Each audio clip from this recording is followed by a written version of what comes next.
দুই দিনের মধ্যে আবারও আলোচনায় বসতে যাচ্ছে মার্কিন যুক্তরাষ্ট্র ও ইরান।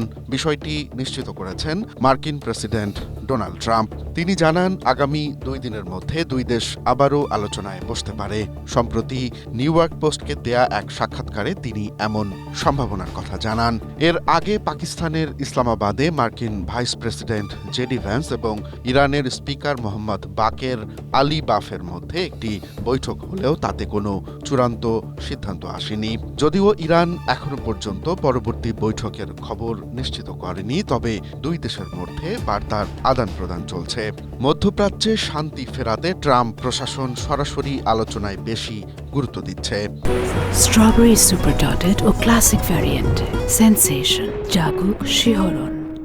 পাকিস্তান এখানে মধ্যস্থতাকারী হিসেবে বড় ভূমিকা রাখছে। তবে চূড়ান্ত চুক্তি না হওয়া পর্যন্ত এই বৈঠকের সফলতা নিয়ে সংশয় থেকেই যায়। সাধারণ মানুষের জন্য এটি একটি বড় খবর, কারণ এই দুই দেশের সম্পর্কের উপর বিশ্ববাজার ও তেলের দাম অনেকটা নির্ভর করছে।